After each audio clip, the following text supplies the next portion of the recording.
Bom, eu vou ler as perguntas que o Weber passou aqui e a gente vai conversando.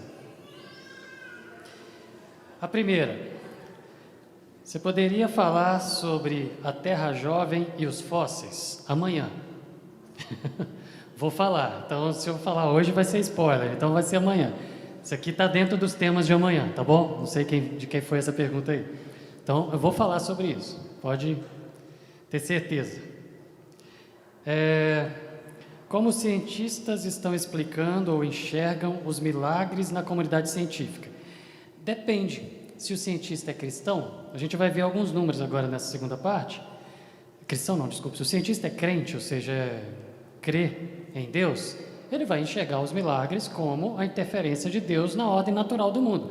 Deus criou as regrinhas desde o Big Bang, desde a origem de todas as coisas, todos os parâmetros, as constantes, as regras, as fórmulas, tudo está ali desde que ele criou e as coisas estão acontecendo do jeito que ele desenhou lá no início, beleza?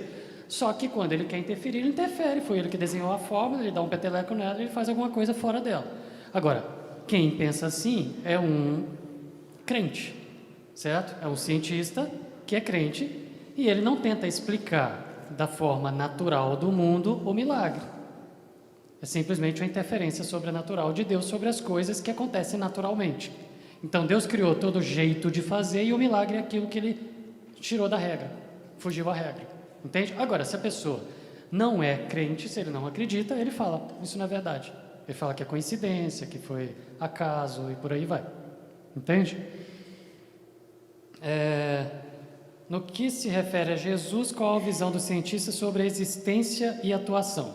A ciência, a história principalmente aqui, ela não vai negar a existência de Jesus. De vez em quando você vê aí alguma reportagem de jornal, revista, super interessante, eu já vi 2 vezes reportagem, falando assim, será que ele existiu mesmo ou não? Aí vão pesquisar, e vão lá, no fim, roda, não, ele existiu, ele é um personagem histórico, ele rachou a história em 2.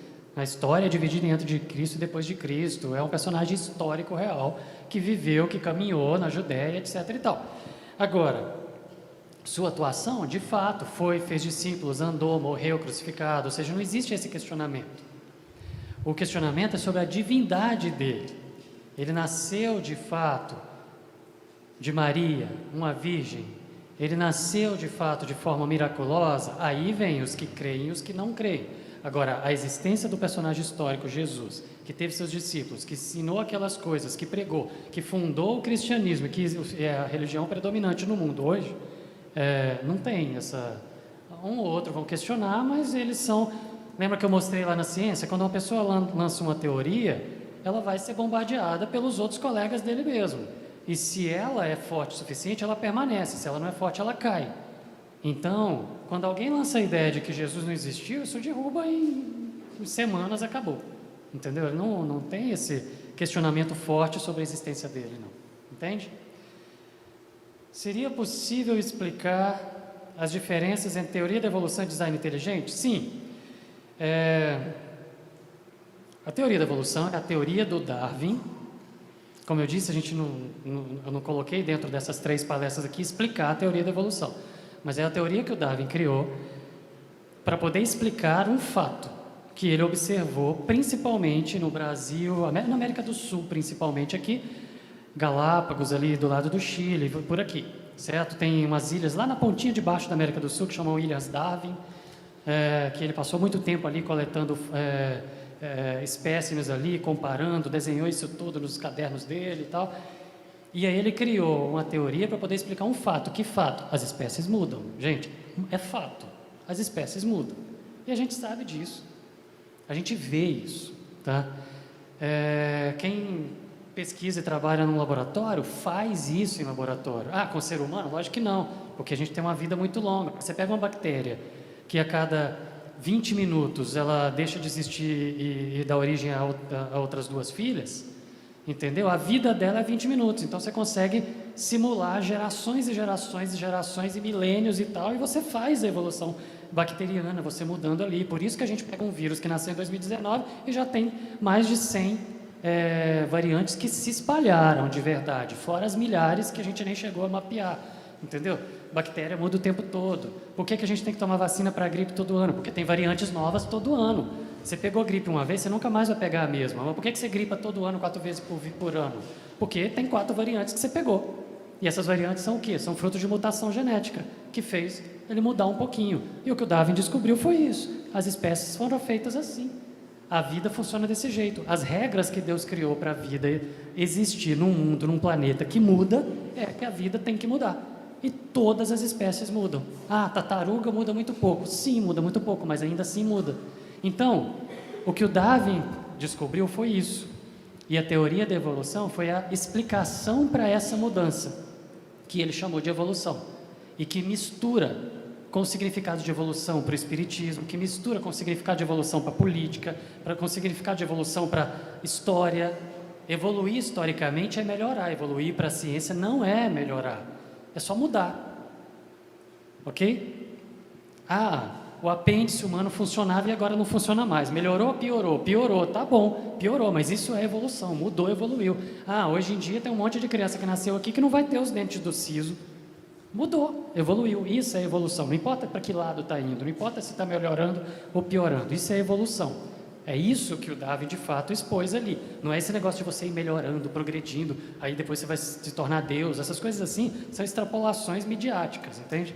Então isso é a teoria da evolução, é a explicação do Darwin para o fato de que as espécies mudam. É assim que Deus criou as coisas, elas não são paradinhas. Só que a igreja na época do Darwin achava que era tudo paradinho.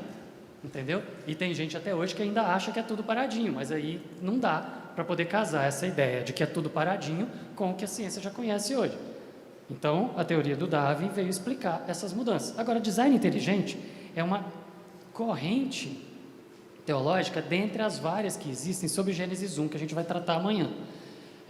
Gênesis 1, você lê Gênesis 1, nós temos, eu vou mostrar umas fotos aqui que eu tenho certeza absoluta que a maioria de vocês vai conhecer algumas pessoas que eu vou pôr na foto e que vão falar, não acredito que esse cara é evolucionista, porque vocês têm certeza absoluta que ele vai estar no céu e vocês, eu tenho certeza que ficaram tristes quando ele morreu há 2 anos atrás. Gente, design inteligente é uma das correntes teológicas.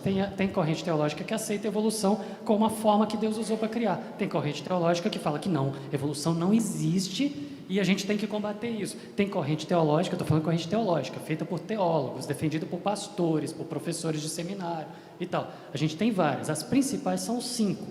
Uma delas defende Terra Jovem, que alguém pediu para poder falar. A outra delas defende o design inteligente, que é um grupo que fala o seguinte: existe o Criador por trás. Todas elas são correntes teológicas, ou seja, todo mundo crente. Todas defendem que Deus fez todas as coisas. Agora, como foi que ele fez? Vão divergir. Uma corrente, a da Terra Jovem, ela vai defender o seguinte: quando ele falou no primeiro dia, haja, tal, tudo aconteceu, apareceu pronto de uma vez, em 6 dias de 24 horas e tal, tudo ficou pronto, e a Terra, se você pegar o calendário na Bíblia e for somando, vai dar que a Terra tem menos do que 10 mil anos, é isso que é a Terra Jovem. A do design inteligente, algumas correntes que se intitulam design inteligente casam com essa e defendem uma Terra Jovem, e essas correntes que defendem uma Terra Jovem, essas sim, elas são incompatíveis com a ciência moderna, ok? As outras 3, que como eu falei, vocês vão ficar surpresos com quem são os teólogos que defendem essas, porque todos nós usamos e estudamos na escola bíblica as coisas que eles escrevem e admiramos o trabalho deles. As outras 3, elas defendem formas diferentes, e ler Gênesis 1, literal, não tem nada de falar que aquilo ali é figurado, é literal, mas que casa com a ciência. Não, tudo bem, Deus usou a evolução para criar, ou seja, Deus usou a evolução como a peneira lá, que ele foi fazendo as coisas e tirou uma forma, pegou essa, mudou e fez a outra, pegou outra, mudou e fez a outra e tal, e lida com isso com uma forma mais leve, ok? Sem muita confusão. Então, design inteligente é uma delas. Só que design inteligente é um título meio coringa.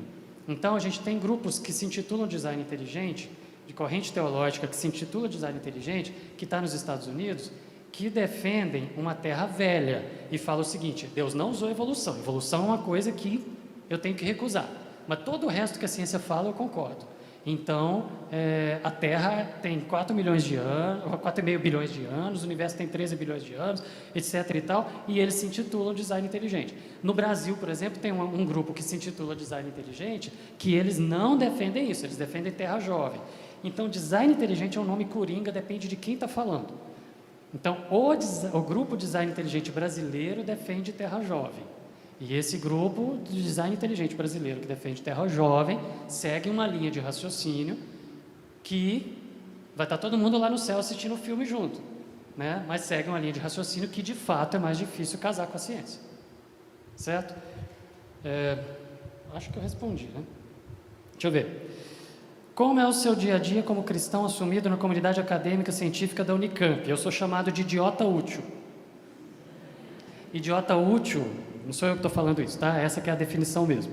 Idiota útil é aquele que as pessoas respeitam pelo que ele faz, pelo trabalho dele e tal, mas, gente, como que pode acreditar em umas besteiras dessa? Como que ele pode ser crente? Como que... É um idiota útil. É assim. Mas, o que eu falei quando eu mostrei aquela cruz é que, assim, depois que você já tem as suas convicções, as suas bases firmes, não importa se o outro está tirando onda ou não, entendeu? Você vai viver a sua vida. Como eu falei, a importância da gente discutir, tratar desses assuntos é para aqueles que estão se formando, para aqueles que estão firmando suas bases, principalmente para os mais novos, porque estão sendo bombardeados e chamados de idiota e não querem ser chamados de idiota. Depois que você ficou mais velho, te chamaram de idiota, você olha, tá bom, e daí? Entendeu? Você não está nem aí. Então, como que a gente lida com isso? Assim, eu não gosto de brigar, então eu não entro em confusão. Certo? Eu sou chamado de... tem gente que não gosta de mim porque eu sou crente. Tem gente que gosta de mim porque eu sou crente. Tem crente que não gosta de mim porque eu sou crente, mas porque eu não sou da mesma corrente teológica que ele. Então, assim, eu vou agradar a todo mundo? Não tem jeito. Então, esse título mesmo de idiota útil tem até crente mesmo, dentro da Unicamp mesmo, que é de outra corrente teológica, defende Terra Jovem. Eu sou Terra Velha, ele acha que eu sou um herege. Tudo bem. Quando a gente chegar lá no céu, ele vai olhar para mim e vai, você está aqui? Tá bom. Entendeu? É isso. É assim. A vida é assim. Mas quando a gente é mais novo, a gente se importa demais com o que falam da gente. Depois a gente vai ficando cada vez mais velho, a gente importa cada vez menos. E quando a gente fica muito mais velho, aí a gente fala o que quer e não está nem aí para o que os outros pensam, né? Então, a gente vai evoluindo dessa forma. Bom, se Deus criou o homem com a capacidade de mudar, evoluir, a sociedade também muda. Sim. E como? Isso não implica numa mudança na forma de interpretar a Bíblia? Não. Não. Deus escreveu essas palavras aqui para todas as pessoas, de todas as épocas, de todas as culturas, de todas as maneiras de ver o mundo entenderem. Então ele não ia colocar aqui um vocabulário, nós vamos falar mais disso amanhã, ele não ia colocar aqui um vocabulário que só dava para entender com conhecimento do século XXI. Ele teve que colocar aqui um vocabulário que dava para entender no século XXI, no século XXV, no século III. Então, as palavras estão aqui colocadas de um jeito que qualquer um, de qualquer época, de qualquer cosmovisão, de qualquer visão de mundo entenda. Ok? Mas isso daqui não muda. Então não muda a forma de interpretar, não muda a forma de como que ela colocou aqui, ou ele, como que a pessoa colocou? Não muda a forma de interpretar as escrituras. As palavras, elas são imutáveis. Agora, a palavra em hebraico usada para espécie, a expressão em hebraico é leminehu, do jeito que ele é. Ok, quando Moisés escreveu leminehu aqui, ele falou assim, cada um segundo a sua espécie, ou seja, cada um do seu jeito. Moisés, no contexto dele, falou que Deus fez cada um do seu jeito. O que ele quis dizer com cada um do seu jeito? Para aquela época, cada um do seu jeito. Para hoje, cada um do seu jeito. Só que a palavra que escolheram para traduzir, por exemplo, para o inglês, foi tipo. Cada um do seu tipo. Aí beleza, não entra em confronto com ciência e escrituras. A palavra que escolheram para colocar em português foi espécie. Aí as pessoas lêem cada um da sua espécie e acham que é a espécie biológica do Linneu, que o Linneu, há 123 anos atrás, desenvolveu esse conceito. Só que esse livro foi escrito há 3.500 anos atrás. Então 3.500 anos atrás, Moisés escreve Lemineru, aí vem alguém e traduz para o português espécie, e aí alguém vem e acha que a palavra espécie, na biologia, que foi inaugurada há 123 anos, tem que ser usada para poder entender Lemineru? Não.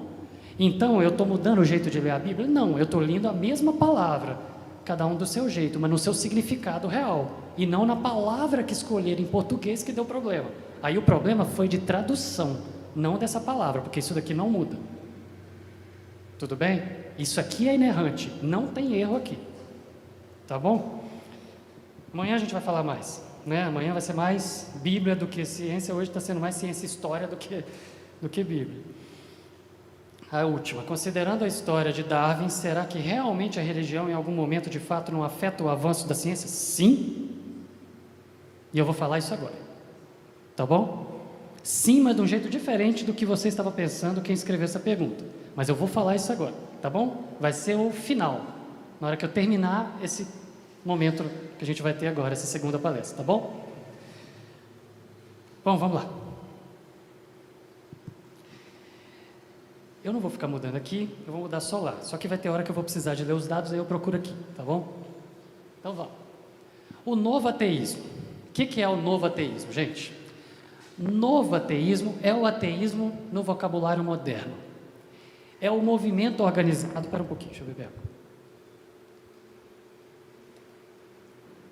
É o movimento organizado, encabeçado por aqueles sujeitos que eu citei ali, que agora eu vou falar mais deles, que surgiu depois do World Trade Center, principalmente. Não, desculpa, que ficou mais forte esse movimento depois da queda do World Trade Center, mas que surgiu ali por volta do ano 2000, certo? Chefiado por essa turma, para poder trabalhar no mundo, influenciando de várias formas, em vários ambientes, principalmente o político, educacional e científico, e mídias, para poder levar o máximo de pessoas possível ao ateísmo. E isso é declarado, não é escondido, não é secreto, está no site, está publicado, está nos livros, está nas entrevistas, eles falam isso abertamente, entendeu? Eu não estou falando aqui, ninguém te contou isso e ninguém sabe, mas não, é só entrar no site deles que está lá, tá bom? O que eles falam é o seguinte: a religião não deve ser simplesmente tolerada. A religião tem que ser combatida, criticada, exposta a argumentos racionais e, se possível, erradicada da humanidade. Eles incentivam muito a ideia do seguinte: você quer ser crente? Tudo bem, na sua casa, mas essa história de igreja, chamar a gente para vir assistir coisa, para com isso. Isso é coisa privada, dentro da sua casa, 4 paredes, tá bom? Esse é o movimento que é chamado Novo Ateísmo. O propósito deles é converter pessoas ao ateísmo. É tanto que no site do Richard Dawkins, ele tem, além do ATEA, que é o site da organização, ele tem o richarddawkins.net, que é o site dele. No site dele tem um cantinho, uma aba do lado direito, que é o Canto dos Convertidos, que é onde o pessoal consegue digitar o seu testemunho de conversão ao ateísmo, entendeu? Então, assim, é algo trabalhado ativamente para converter pessoas ao ateísmo, a não acreditarem em Deus, em nada, tá bom? Bom, além do ateísmo no mundo, tem o agnosticismo. O que é o agnosticismo? É o que o Darwin se intitulou perto de morrer. Não quero saber de Deus, estou com raiva dele, ou não me preocupo com isso, não ligo para isso. É alguém que, assim, não sei se Deus existe ou não existe, e não estou nem aí para isso. Esse é o agnóstico. Só que, olha o conceito do agnóstico falado por um ex-reitor da Unicamp, o Carlos Vogt. Quando eu entrei, acho que pouco tempo depois que eu entrei, ele foi reitor. Em religião, acima de todas as coisas, a única coisa que importa é uma verdade objetiva. O único Deus que conta é um ser pessoal, supremo e bom, cuja existência é tão certa quanto 2 mais 2 são 4. O que ele está falando? Ele está respondendo aqui uma pergunta. Perguntaram para ele sobre a relação dele com a fé. Por quê? Porque ex-reitor da Unicamp sempre vão perguntar sobre a fé dele. O Martins, um outro reitor, por exemplo, perguntaram e ele falou: não, acredito em Deus sim, não tem problema. Tá? O Vogt já falou, sou agnóstico. Tá? Sempre vão ter essas perguntas. Uma pessoa que se destaca, que foi presidente da FAPESP, que é a agência financiadora de pesquisa é a maior do Brasil, que é a principal, é a de São Paulo, do governo do estado de São Paulo, é a maior do Brasil e uma das maiores do mundo para financiar a pesquisa, com dinheiro público. Ex-presidente da FAPESP, vão perguntar sobre a fé dele. Ex-reitor da Unicamp, vão perguntar sobre a fé dele. Aí perguntaram para o Carlos Vogt, ele falou o seguinte: em religião, uma única coisa é importante, uma verdade objetiva: Deus existe como 2 mais 2 são 4. Ok? Ou seja, eu tenho que conseguir provar que Deus existe. Aí ele continua: eu não consigo, eu não posso penetrar esse mistério. O que ele quer dizer com isso? Eu não consigo provar se Deus existe ou se Deus não existe. Então não posso falar que eu sou ateu, mas também não posso falar que eu sou crente. Na verdade, aí é como ele termina: ele vive como se Deus não existisse. O agnóstico, ele vive como se Deus não existisse. Mas ele não acha nem que Deus existe ou que não existe. Ele não tem provas para isso. Esses indivíduos, vocês vão perceber até o final desse tempo agora, são muito mais... têm uma honestidade intelectual muito maior do que os que são cientistas, que estudam de verdade, que conhecem o que existe de fato, vindo da ciência a respeito da existência ou inexistência de Deus, e ficam batendo o pé, ensinando para todo mundo e falando que Deus não existe, que a ciência prova. Vocês vão ver isso. O agnóstico é melhor do que o ateu, porque o agnóstico ele admite: eu não consigo provar. Então, não quero saber disso. A gente vai tratar mais disso. Vamos lá.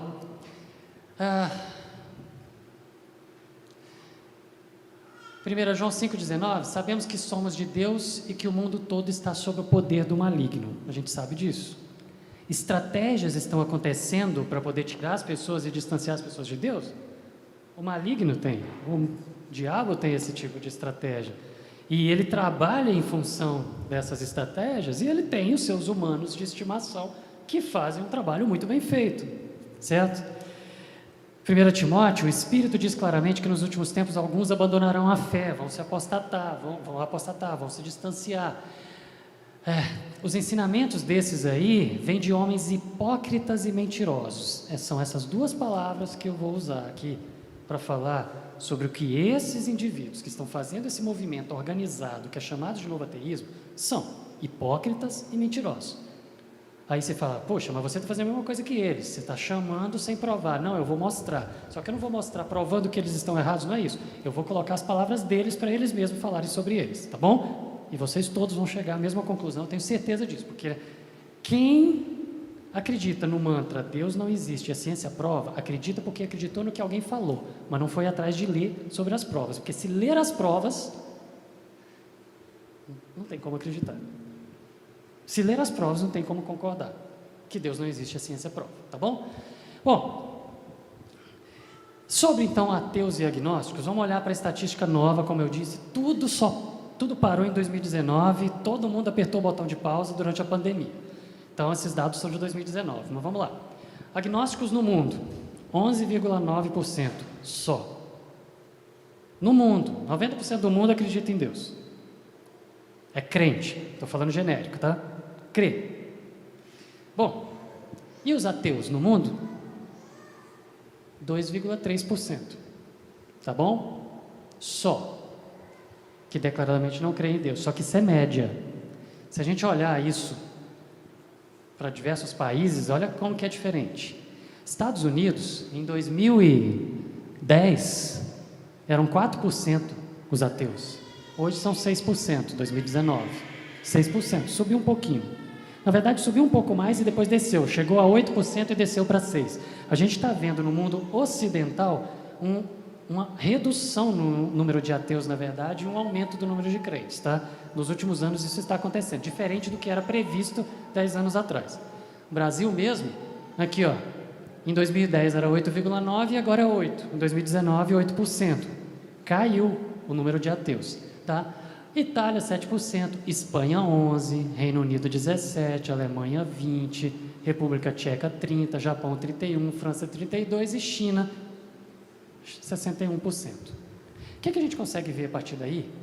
Que no velho mundo, lá onde tudo começou, onde primeiro teve a colonização religiosa, onde foram as primeiras igrejas que surgiram, onde os primeiros crentes viveram e pregaram e morreram pela sua fé, naquele lugar no Velho Mundo é onde está crescendo o maior número de ateus, que a fé está ficando mais fria, ok? O trabalho para tornar as pessoas ateias está sendo mais eficiente lá do que aqui, no mundo ocidental, desculpa, na América, no continente americano, tá? Bom, como que a gente argumenta então contra o ateísmo? Eu já falei que tem milhares de livros. Vai que algum tem um argumento matador. Gente, se existe um time que se intitula, eles mesmos, eu não estou tirando onda, eles é que usam isso para eles, tá? Eles é que se intitulam os Cavaleiros do Apocalipse, tá bom? Se existe um grupo auto-intitulado de Cavaleiros do Apocalipse que trabalha arduamente, que o propósito da vida deles é converter pessoas ao ateísmo, gente, a vida deles é buscar bons argumentos. Os melhores, eles reproduzem, porque eles querem o maior número de adeptos, eles querem o maior número de convertidos para o ateísmo. Então, como que a gente responde ao ateísmo? Respondendo os argumentos deles. São os melhores, eles são cabeça do movimento. Eles pegam argumentos antigos, novos, mudam as palavras, fazem filminho, fazem desenho, fazem slide, fazem tudo que é bonitinho para poder convencer. O objetivo deles é esse. Então, como que a gente responde? Respondendo os livros deles. Não precisa de ler os milhares, os 8.500, 8.900 da Amazon. Lê esses aqui. Eu preciso ler todos para responder? Se você quiser ler, maravilha, pode ler. Eu vou fazer aqui um compilado dos argumentos, mas todos eles usam a mesma lógica, que é o quê? O Richard Dawkins é o cientista. Por último, nos últimos anos entrou o Stephen Hawking, mas ele morreu. Mas eram só os quatro aqui, os 4 Cavaleiros do Apocalipse. O Dawkins, o Sam Harris, o Daniel Dennett e o Christopher Hitchens. Cada um de uma área diferente, eu vou falar daqui a pouco, mas todos eles, nos seus livros, eles apontam o Dawkins como uma autoridade científica para poder falar. Então eles falam o seguinte: Deus não existe, a Bíblia é um mito, a ciência prova isso, e prova como? O Dawkins falou. Então vai ler o livro dele, ok? Então todos eles tratam cada um da sua área de atuação e apontam a autoridade científica para o Richard Dawkins. Por isso não é à toa que ele é chamado de o Papa do Ateísmo, tá bom? O Christopher Hitchens morreu em 2011. Aí botaram o Hawkins no lugar. E o Hawkins morreu também. Mas são pessoas de influência até hoje e os livros deles estão aí, para poder ser respondidos. Vamos falar desses livros, vamos lá. Primeiro, o que as mídias, a imprensa oficial, não estou falando de grupo do WhatsApp, o que a imprensa oficial fala desses indivíduos? Que eles são a última palavra da ciência, ou seja, como se eles fossem porta-vozes da ciência para o mundo, que eles são a última palavra da ciência em oposição ao obscurantismo criacionista, ok? O que mais? São indivíduos, são os intelectuais mais influentes do mundo na sua cruzada contra a religião, sim, isso é verdade. De guerreiros contra a religião, eles são os mais influentes do mundo mesmo, ok? São pessoas de honestidade intelectual muito acima da média. O que significa honestidade intelectual, gente? Que você estudou uma coisa, você entendeu aquilo e você é honesto o suficiente para falar assim: se isso é verdade, eu vou falar que é verdade. Se isso é mentira, eu vou falar que é mentira. Se eu concluir que é A, eu vou falar A. Se eu concluir que é B, eu vou falar B. Isso é que é uma pessoa que tem honestidade intelectual. Ele estuda, ele conclui e ele fala aquilo que ele concluiu. Ele não engana e não manipula. Ok? Então isso é meio controverso. A gente vai ver pelo que eles falam, tá bom? Vamos falar dessa turma. Esse aqui é o Sam Harris. Sam Harris é um cara, ele é o mais jovem, o mais novo de todos eles, e um deles é jovem, mas ele é o mais novo de todos, americano, tá cheio de americano nessa turma.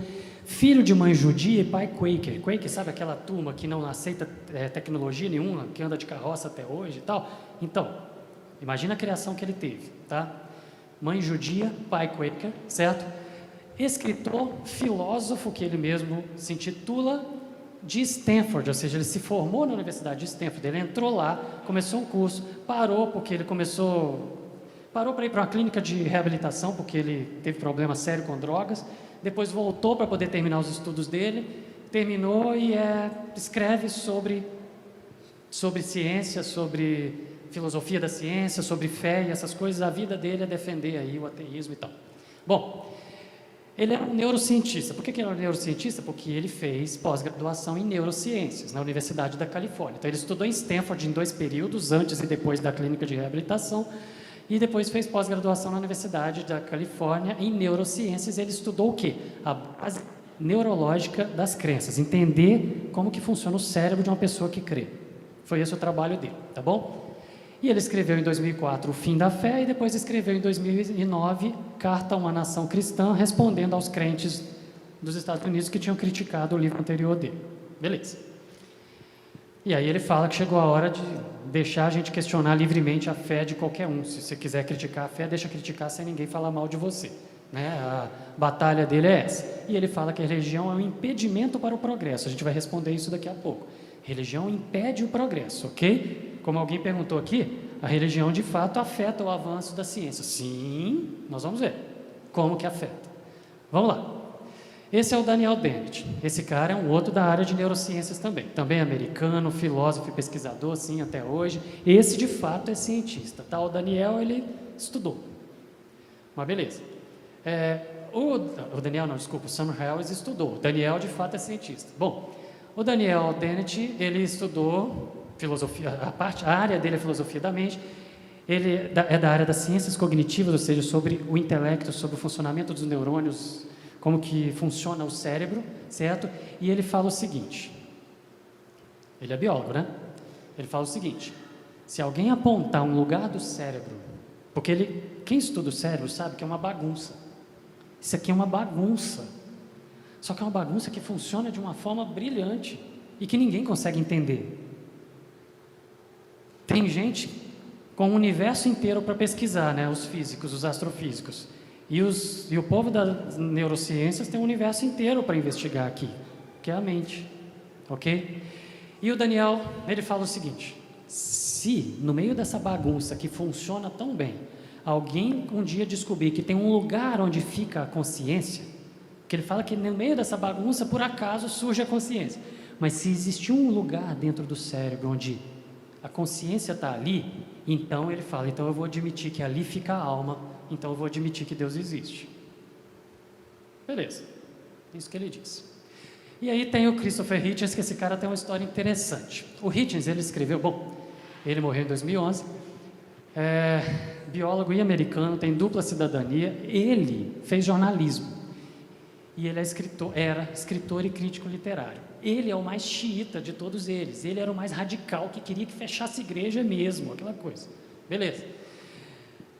Se intitulava humanista e antiteísta, ele e o Richard Dawkins, os que se titulam antiteístas mesmo. Eu sou contra quem crê em Deus, eu sou anti-Deus, certo? Essa que é a posição deles. Por isso que eles se titulam Cavaleiros do Apocalipse, certo? E ele escreveu o livro Deus Não é Grande, onde ele fala como as religiões envenenam tudo, falando que tem crente para todo lado estragando o mundo. Tá bom? Escreveu esse livro em 2007, um ano depois que o Richard Dawkins publicou a Bíblia do Ateísmo, que é o Deus um Delírio. Tá? E aí ele coloca que o conceito de Deus, ou de um ser supremo sobre todas as coisas, é uma crença totalitária, que é empurrada a goela abaixo de todo mundo, e que destrói a liberdade individual, porque fica cheio de regrinha, não pode, não deve, não olha, não sente, não, ok? É por aí. E ele falava que a liberdade de expressão, falar o que quiser, quando quer, como quer, e a investigação científica deveriam substituir a religião como meio de ensinar ética. Vamos colocar cientista para poder ensinar ética. Ao invés de líder religioso ensinar como nós devemos nos portar, vamos colocar os cientistas para ensinar como nós devemos nos portar. E a gente vê nos noticiários como que cientista faz, certo? A gente vê nos noticiários como que religiosos fazem. A gente vê nos noticiários como que ser humano faz. O problema é a humanidade, o problema é o ser humano, é a natureza pecaminosa do homem. Mas ele falava que quem deveria estar ditando como nós devemos nos comportar deveria ser os cientistas, tá bom? Só que o problema do Christopher Hitchens era o irmão dele, esse cara aqui, que ainda está vivo. Jornalista também. que estudou na mesma escola que ele, filho dos mesmos pais, com a mesma criação, comentarista político e literário também do The Guardian. Só que o detalhe é que o Peter Hitchens, o irmão do Christopher Hitchens, também jornalista, escritor e tal, teve a mesma história de vida que ele, estudou nos mesmos lugares, na mesma época, com o mesmo professor, ele se converteu. E quando ele se converteu, ele escreveu esse livro, A Fúria contra Deus. Sobre o quê? Sobre o irmão dele. O irmão dele publicou o livro Como a Religião Envenena Tudo, aí ele foi e escreveu o que o meu irmão fez no livro dele, colocando os pontos do livro dele que eram manipulados e falando, isso aqui, ó, ele fez uma escolha pessoal de crença, porque não é isso, não é assim que é, os fatos não são esses, as provas não são essas, as coisas são da verdade assim, assim, assim, só que ele escolheu acreditar desse jeito e fala para todo mundo como se fosse verdade. O irmão dele. Isso virou um problema de família, né? Mas tá aí. Ele fala que Deus não é grande, o livro do irmão, faz diversas afirmações incorretas, tendenciosas e repletas de escolhas pessoais de crença. Presta atenção nessa expressão, escolhas pessoais de crença. A gente vai chegar nisso daqui a pouco. E aí está o Hawkins, que todo mundo já ouviu falar sobre uma teoria fantástica que ele criou próximo da morte dele, do multiverso. Todo mundo que já viu Marvel ou DC, qualquer dos heróis sabe o que é multiverso. O Hawkins foi casado com uma cristã, separou dela, ateu mesmo, se tornou um dos combatentes aí do cristianismo ou da fé, e ele criou a teoria do multiverso. Por quê? Porque para a física ele é físico, é muito mais difícil não acreditar em Deus do que para a biologia. Daqui a pouco a gente vai entender por quê. Um físico estudar o universo, um astrofísico estudar o universo, é impossível. Quando você começa a olhar as constantes e as fórmulas, como as coisas funcionam, aquilo está lá, quem colocou aquilo lá, as coisas acontecem de um jeito que não era para acontecer, e acontece porque tem algumas coisas que elas simplesmente, quando chega naquele ponto, acontece daquele jeito e ninguém consegue explicar, que a gente chama de constantes. Essas constantes, elas existem e eles olham para aquilo e tentam explicar e não conseguem, chega num ponto que o universo é impossível, mas ele está aqui. Então tem muito físico crente, E aí o Hawkins, um físico, ficou ainda mais difícil o físico ser ateu depois do Einstein e do Lemaitre, que era um francês pesquisador astrofísico da época do Einstein, que era padre também, o Lemaitre, e que chegaram juntos à ideia do Big Bang, de que o universo teve um princípio, porque até 100 anos atrás não se acreditava que o universo tinha tido um princípio, se acreditava que o universo era eterno, e já que o universo é eterno, sempre existiu, não precisava dos físicos explicarem sobre a origem do universo, sempre existiu. Só que quando aquela turminha 100 anos atrás, Lemaitre, Einstein e outros, que daqui a pouco vão passar os nomes deles por aqui, depois que aquela turma chegou à conclusão de que o universo está em expansão e que regredindo voltaria até um ponto, e esse ponto inicial concentrou toda a energia do universo num único ponto, e a física até hoje está descobrindo o tamanho do ponto, mas num único ponto se concentrou toda a energia necessária para criar toda a matéria do universo, e nesse único ponto, esse único ponto ficou tudo estável lá, e todas as regras para o universo funcionar foram escritas naquele momento e num determinado momento. Aquilo, antes de existir alguma coisa, no nada, aquilo surgiu e do nada aquilo expandiu. Como que do nada uma coisa aparece? Como que do nada a energia do universo inteiro que está aqui até hoje, concentrada num ponto, ela expande? Gente, se tem uma coisa parada aqui para ela cair, alguma coisa tem que soprar, empurrar, bater e fazer cair. Se isso aqui está aqui e cair para o lado de cá, alguém empurrou, ou alguma força empurrou. Tem que ter alguma coisa empurrando para aquilo cair para o lado. Então, para o físico, essa força que empurrou e fez cair do lado de lá, ou está indo, expandindo do jeito que está, essa força foi quem criou todas as regrinhas e programou lá no início onde que ia chegar. e escreveu matematicamente como tudo isso tinha que acontecer e deu o pontapé inicial e tudo está acontecendo do jeitinho que foi escrito que era para acontecer. Então o físico olha para isso e fala, teve um princípio. E para ter tido um princípio, que é chamado de Big Bang, alguém tem que ter dado o pontapé inicial escrito as fórmulas. E quem é esse alguém? Deus. O Criador, a força, ou o que você quiser chamar, mas ele está lá. Aí o Hawkins falou assim, não dá. Não dá. Quando o Lemaitre chegou para o Einstein e falou para o Einstein, mostrou os cálculos e falou, teve um princípio, o universo não é eterno, o Einstein olhou e falou assim, caramba, isso está cheirando muito Bíblia. Isso está cheirando Gênesis 1. E haja luz e houve luz, criação, começou, pilim-pim-pim. Não, vamos conferir isso, vamos conferir, vamos calcular de novo, tem algum erro? Não, teve um princípio. E aí, teve um princípio, então a física passou a ter que falar. Então quem deu o pontapé inicial? Então tem muito físico crente. Aí o Hawkins deu um jeito. Ele falou o seguinte, não, o universo continua sendo eterno. Só que ele espicha e encolhe, espicha e encolhe, espicha e encolhe. Multiverso, você tem vários.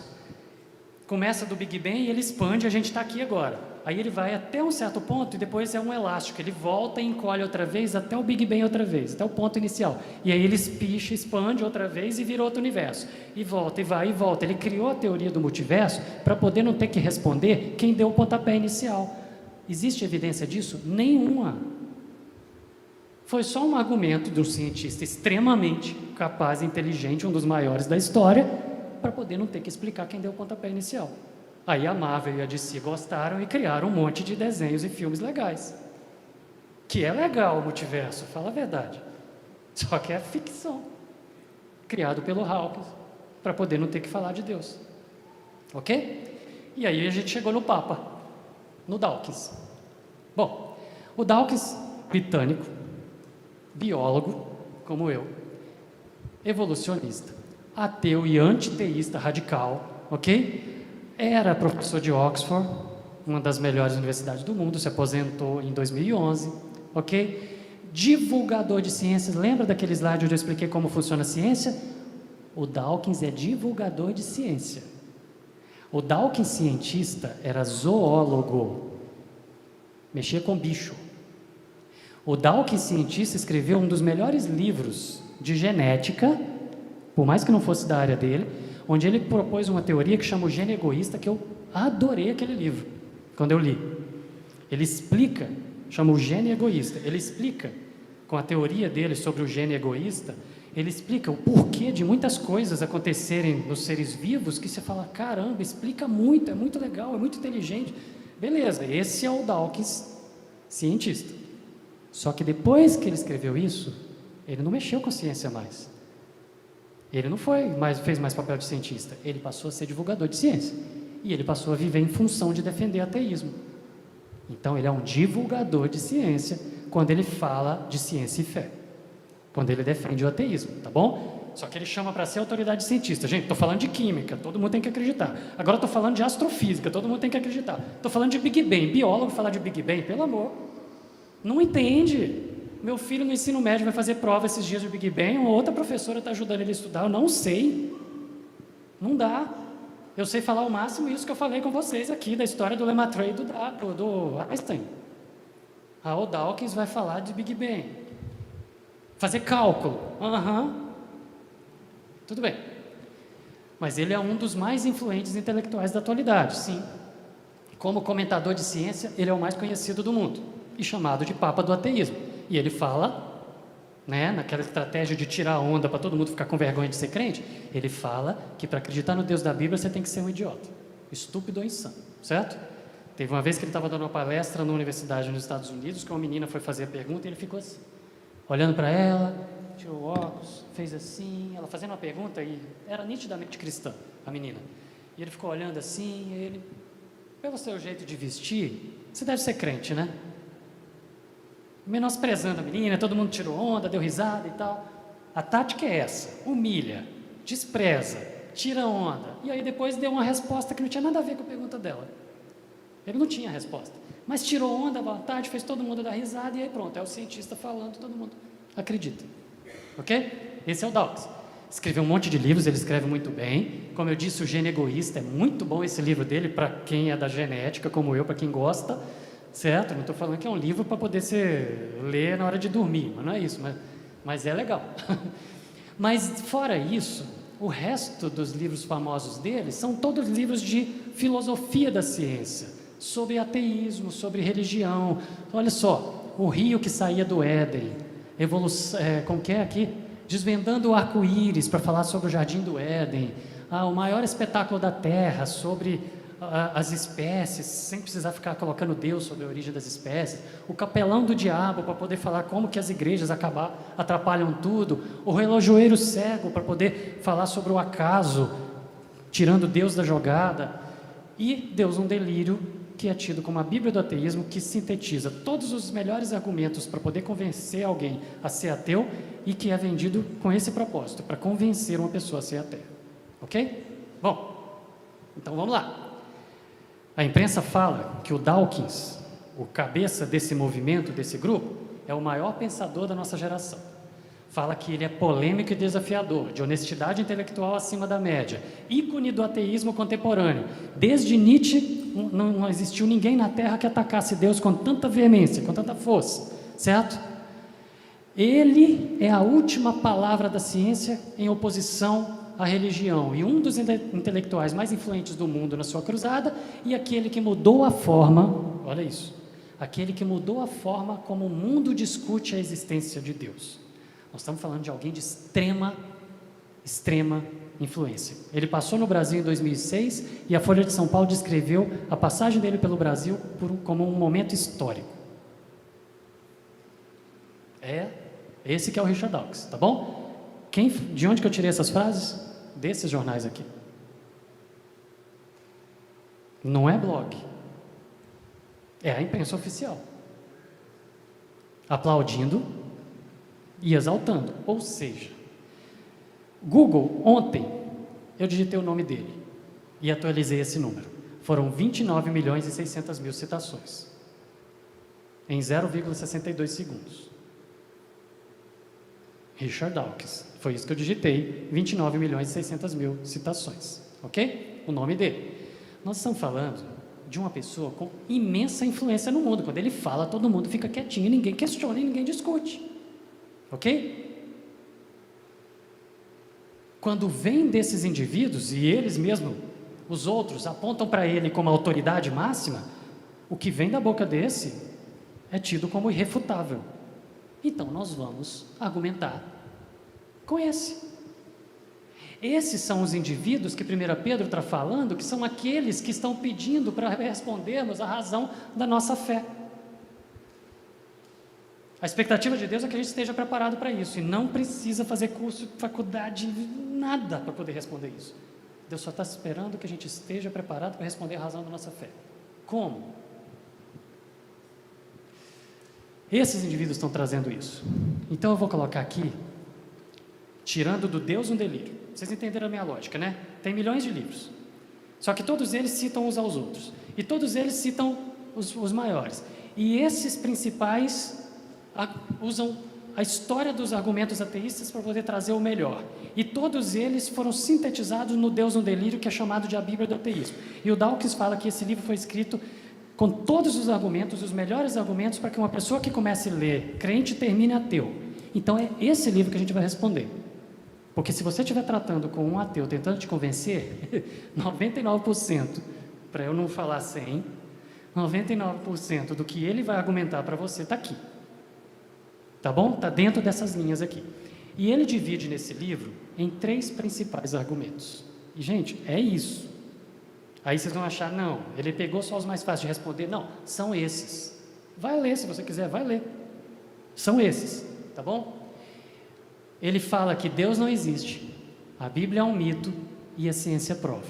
E nós vamos responder, tá bom?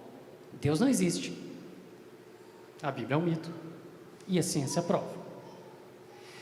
O argumento número 1 do livro do Dawkins é: a ciência refutou Deus. O que é a ciência? Os cientistas refutaram Deus. Deus e cientista não tem a ver. Ok? É essa a afirmação. Em todas as palestras, ele tira onda falando, citando nomes, mostrando, fazendo, ele coloca alguns slides, eles têm dinheiro, né, divulgam isso de forma organizada em outdoor e tal, colocando várias frases assim, provavelmente Deus não existe, então para de se preocupar e vai curtir a vida, coisas do tipo, tá? Ou então colocam algumas fotos, eu vou mostrar um desses daqui a pouco, um monte de figuras de gente famosa que são ateus, e coloca assim, ó, não fica com medo do inferno não, ó, você vai estar lá em boa companhia, tá bom? Se lá existir, você vai estar lá em boa companhia, vamos junto, vai por aí, sempre tirando onda, tá? A ideia dele é que a ciência refutou Deus, cientista e Deus não tem nada a ver, e aí eles colocam o quê?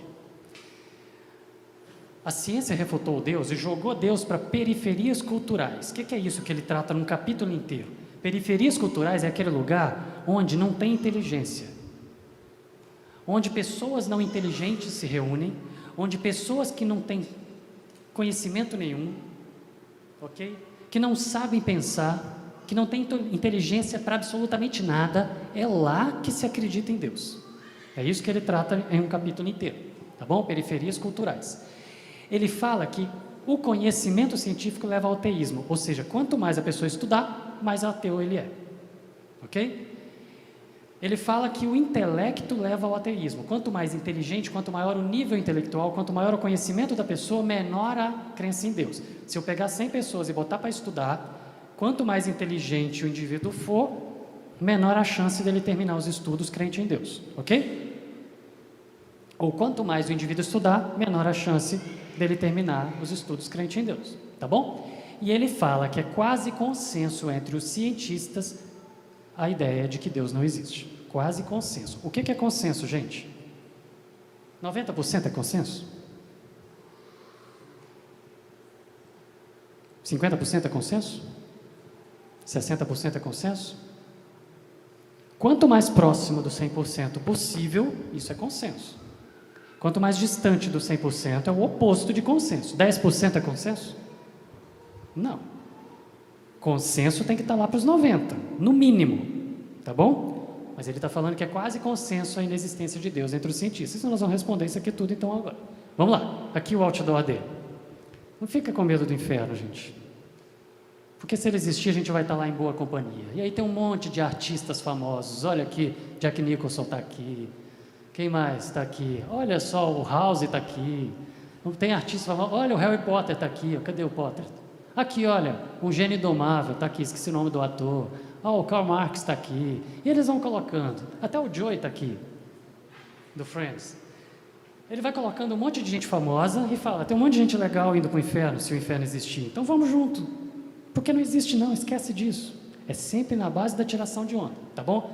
Agora, existe essa voz única da ciência que ele fala que existe, falando assim, que refutou Deus, que Deus não existe? Existe isso? Não, não existe. Nós vamos ver, tá bom? Vamos lá. Primeiro, vamos lembrar. A ciência refutou Deus, ele fala que refutou para periferias culturais, onde ninguém sabe nada. Quanto maior o conhecimento, maior o ateísmo, ou seja, se você estudar, você fica ateu. Quanto maior o nível intelectual, menor a crença em Deus, e que é quase consenso que Deus não existe, certo? Então tá bom. Vamos fazer então agora um desfile dos idiotas, dos maiores idiotas da história da humanidade que acreditam nessa baboseira que ele está falando, que tem que ser chamado de idiota, que é cérebro de desenvolvimento mediano, que é nível intelectual baixo, que são periferias culturais e que não estudaram nada, porque senão seriam ateus, tá bom? Vamos fazer um desfile aqui de algumas pessoas usando a mesma estratégia que ele. Tá? O primeiro desses idiotas aqui falou o seguinte, escreveu isso numa obra dele: Senhor Deus, nos deste todas as coisas ao preço de um esforço, de um sopro, falou e tudo surgiu. O tolinho, agora eu vou precisar de dados, espera aí, deixa eu pôr aqui no lugar certo, está aqui. O tolinho que falou isso foi o Leonardo da Vinci. O Leonardo da Vinci é considerado a mente mais brilhante da história da humanidade. Ponto. Um dos homens mais inteligentes da história. Ponto. Bom, é o primeiro do desfile dos idiotas que era crente.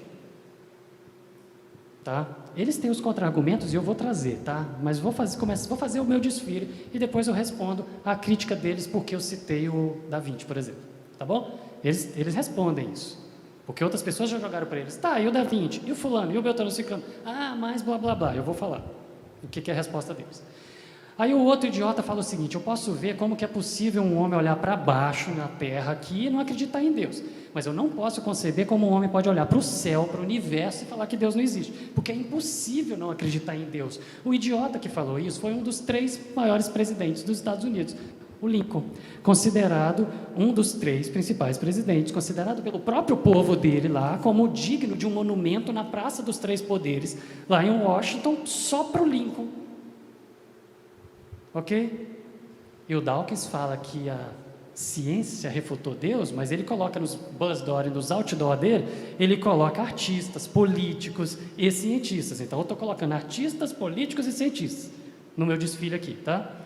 Mas beleza, o Lincoln foi quem escreveu isso. Olha o outro, a natureza é a arte de Deus. Quem escreveu isso foi Dante Alighieri. Que Dante Alighieri, num trabalho científico que foi feito, usando os trabalhos de cientistas do passado e fazendo teste de QI para eles, o Dante foi o que teve o maior QI. No teste de QI feito retroativo, o Dante foi o maior teste de QI de todos os da história da ciência, arte e filosofia. Ok? Bom, esse outro idiota foi o daqui, ó.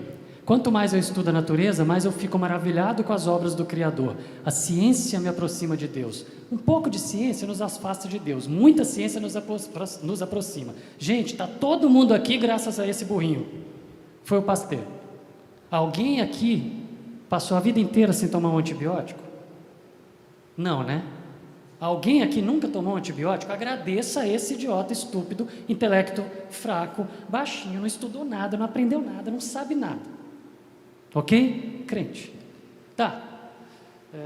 Não sei por que os slides estão... Ah, não, tá lá, ele abriu, está jogando os nomes em cima, mas tudo bem. O outro, do conhecimento do seu trabalho, letra maiúscula, o conheceremos. Ele escreveu isso num livro. Esse cara é cientista. Ele escreveu isso num livro que o título era A Excelência da Teologia Comparada com a Filosofia Natural. Filosofia natural é outro nome antigo da biologia. Quer dizer, biologia não, da biologia e física, juntas. Chamava Filosofia Natural. E ele escreveu um livro que falava que era muito melhor estudar teologia, Bíblia, do que estudar ciência. Ok? Boyle, Robert Boyle. Esse cara deu as bases para o Kepler, que é o autor dessa próxima frase, gerar todo o conhecimento para a gravitação universal, sistema solar, galáxias, planetas, que deu as bases para o Newton, que foi o maior cientista da história, criar as leis de Newton, que revolucionaram o planeta, a tecnologia, a mecânica, tudo. A física principalmente. Mas além do Boyle, crente, veio o Kepler, que eu já dei o spoiler aqui, quem que é ele, que ele falou o quê? Isso aqui estava escrito na contracapa de um livro dele, que a crença na criação do mundo seja fortalecida por esta publicação, pelo trabalho dele, da gravitação universal. Um dos maiores físicos da história. Que a crença na criação do mundo seja fortalecida por esse trabalho que eu fiz. É esse aqui o idiota Tolinho. Escreveu isso no livro dele, na tese dele.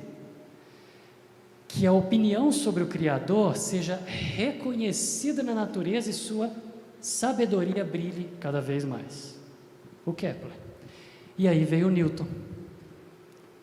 Esse esplêndido sistema do Sol, planetas e cometas, só poderia proceder do conselho e domínio de um ser inteligente e poderoso. O Newton, aí aqui eu preciso da minha cola, porque o Newton foi físico, matemático, astrônomo, biólogo e teólogo. Newton pregava também. O Newton também escreveu livro de teologia sobre Bíblia. Ok? Esse é considerado o maior cientista da história. Bom, e esse aqui? Tem um louco aí agora, bilionário, falando que vai construir um resort na Lua. Ok, viagens espaciais existem graças ao Brown, esse sujeitinho idiota aí. Que ele falou o quê? Minhas experiências com a ciência me conduziram para Deus. Ele era ateu e virou crente. Desafiam a ciência a provar que Deus existe, né? Mas precisamos realmente acender uma vela para ver o sol? Ele estava falando que ele experimentou Deus na vida dele, não precisava de prova. Mas a gente ainda assim vai falar das provas. Gente, eu poderia ficar falando aqui de um monte, tem outros slides aqui com os outros nomes e eu não vou ficar citando, mas o ponto é o seguinte: a ideia hoje é o quê? Esse movimento neo-ateísta fala que crente em Deus não pode ser chamado de cientista. Mas se for fazer assim, não existe ciência. Esse primeiro cara aqui, ó, o Bacon, gerou as bases do método científico, a forma que a ciência funciona até hoje, por exemplo. Como que testa, como que faz, como que confronta, como que pesquisa, como que você isola dados. A ciência existe do jeito que ela é hoje porque ele formatou crente e a turma todinha crente veio formando tudo isso. A tecnologia revolucionou, o mundo chegou à modernidade graças a essa turma toda e a gente olha hoje e fala assim, crente é idiota, é burrinho, ok? É essa a estratégia que eles usam. Então o que faz com essa turma? Porém, quando a gente fala isso, aí eles falam, não, mas tem um motivo para essa turma lá de trás ser crente. Nós vamos chegar lá. E aí vem o Darwin, que eles usam o Darwin como grande espada para falar, mata Deus. Porque já que todas as espécies mudam, então todas as espécies deram origem umas às outras, uma veio da outra, então não precisa de Deus ter criado a vida. Ponto. Essa que é a ideia que eles usam do Darwin. O Darwin não queria isso, mas eles usam. Ponto. Ok? Gente, a própria teoria da evolução, que é tida como o melhor que a ciência tem para poder falar que Deus não existe, porque já que uma espécie vai mudando aos poucos e pode virar outra, então não precisa de Deus ter feito, porque a mutação genética fez. Entende? Essa que é a ideia deles. Quando usam Darwin para poder falar que Deus não existe, é porque mutações genéticas fazem as coisas mudarem, as espécies mudarem, então não precisaria de Deus estar criando. É essa que é a ideia. Gente, nós já vimos ali, o autor não pensava assim, a primeira leitora, a esposa dele não pensava assim, e agora vamos lá. Nós temos muita gente famosa, eu estou pegando só alguns nomes, mas eu poderia ficar aqui 3 aulas de 1h30 falando, citando um desfile de nomes na história da ciência e tal, mas eu quero falar alguns que vocês conhecem. Esse cara aqui é o Collins, que ele foi o chefe do projeto Genoma Humano, que trabalhou durante 15 anos sequenciando o genoma humano e chegou a fazer a medicina ser o que é hoje, que é uma medicina que está em evolução, mudando para sair de uma medicina empírica, onde o médico olha e fala, eu acho que você tem tal coisa, para a medicina que olha para o seu DNA e fala, você tem tendência de ter tal coisa, então a gente faz tal teste e aí a gente vai tratar de você de forma personalizada. O Collins, presidente do projeto Genoma Humano, que você acha o vídeo dele no YouTube tocando louvor no Ministério Jovem da igreja dele, que ele trabalha lá, que ele prega, que ele ensina, do mesmo jeito. Aqui está o C.S. Lewis, sabe, do Nárnia? Então, está aqui o Tolkien, sabe, do Senhor dos Anéis? Está aqui.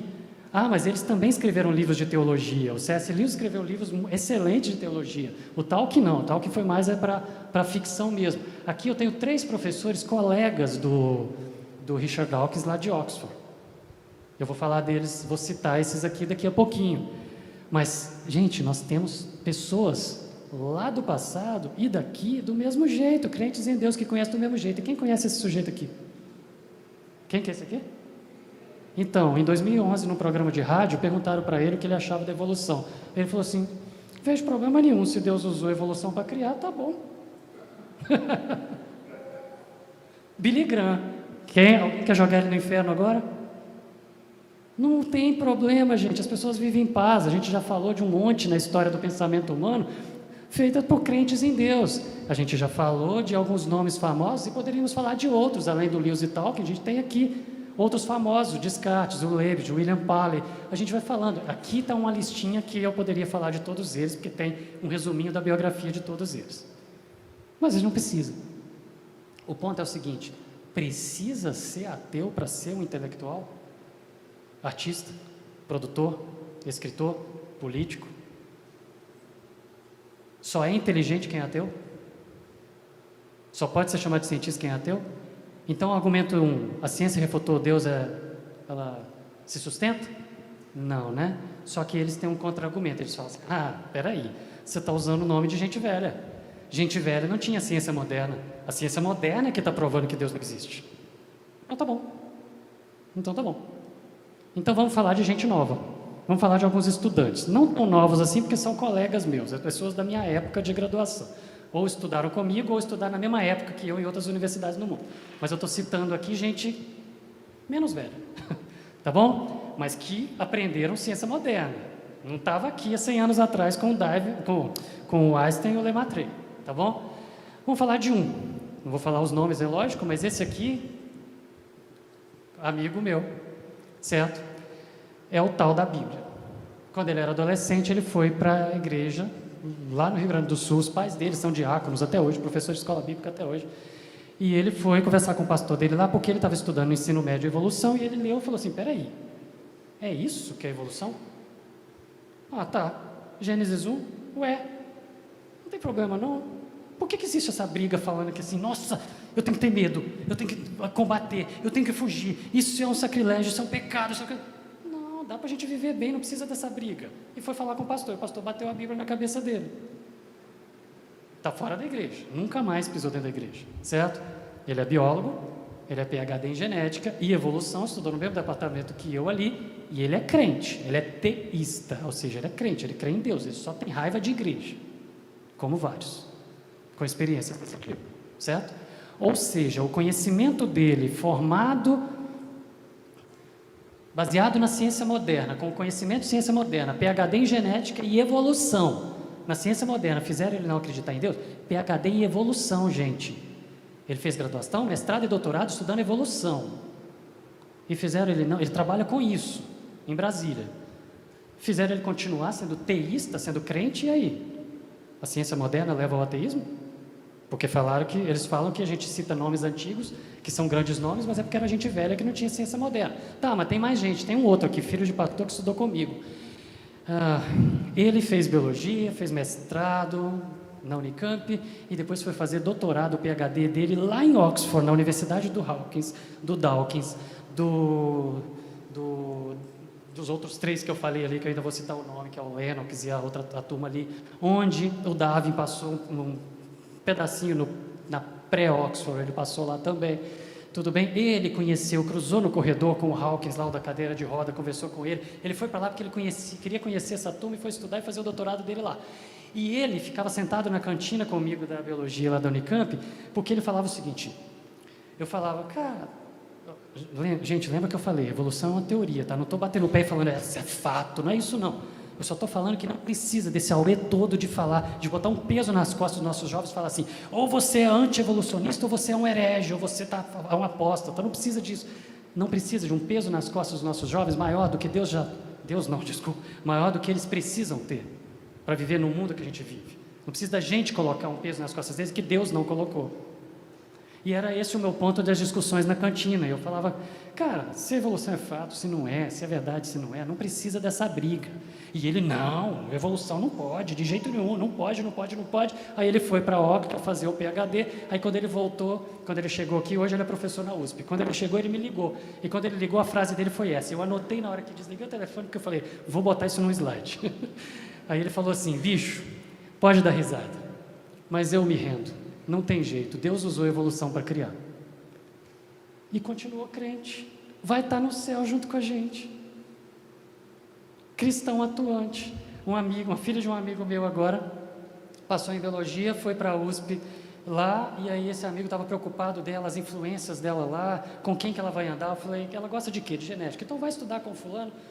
Ah, mas ela consegue? Consegue. Eu mandei uma mensagem no WhatsApp para ele, você aceita fulano? Aceito, beleza, foi para lá, estuda com ele, trabalha com ele, envolveu com a turma do laboratório dele, está ali, crente fiel.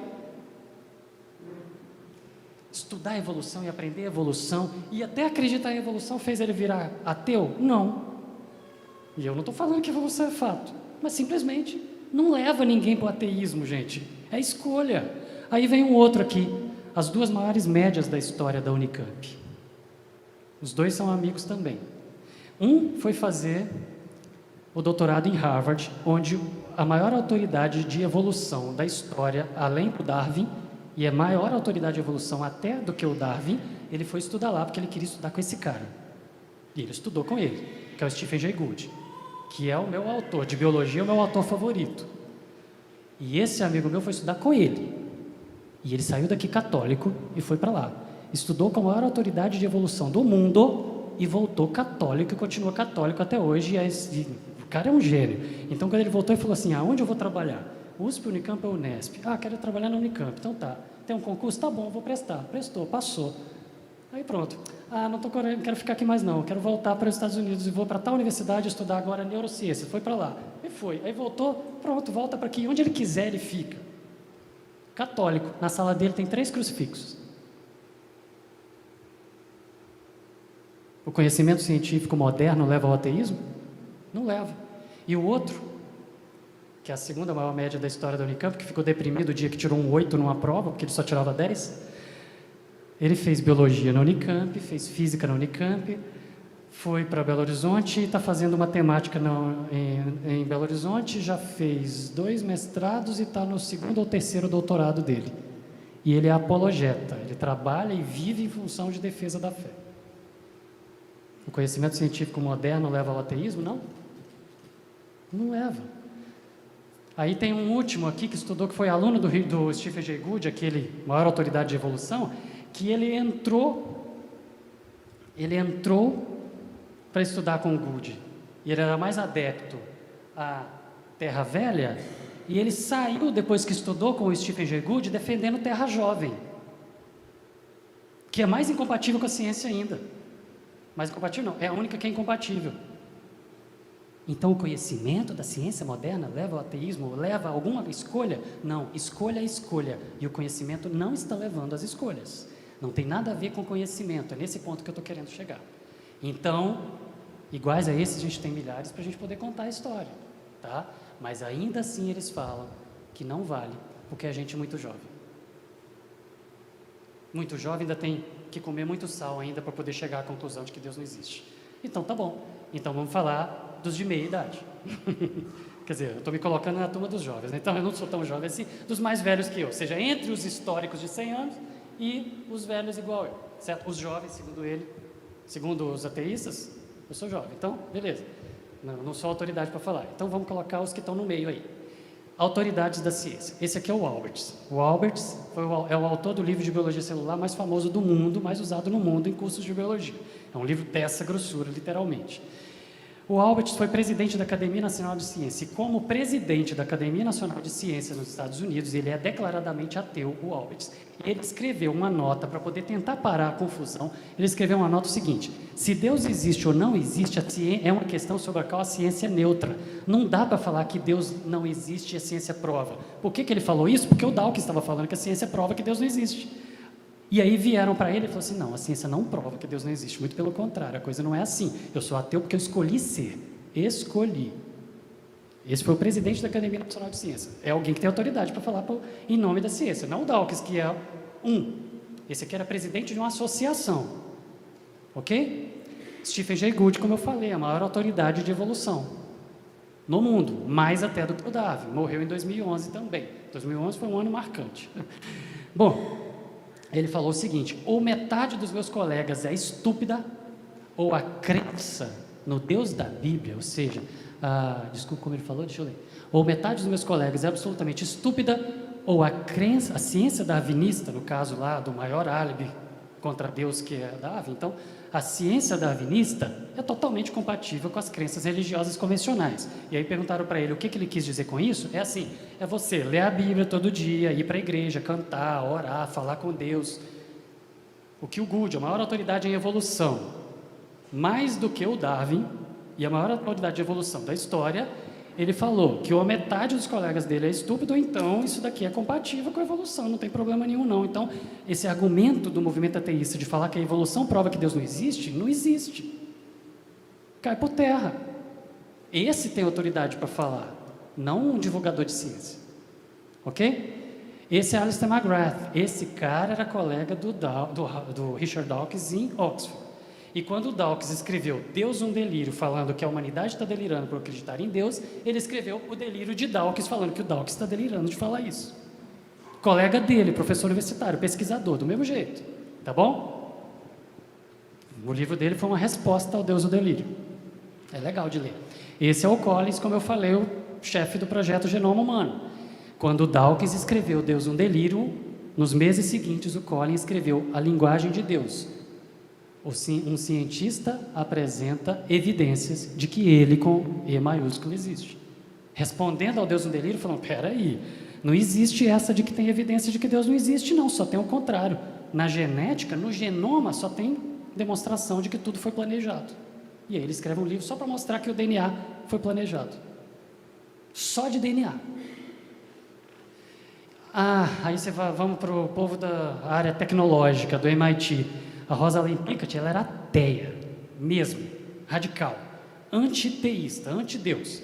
E ela se converteu dentro do MIT, de uma das maiores universidades do mundo, das mais famosas do mundo, na área de tecnologia, certo? Simplesmente porque ela leu Gênesis 1.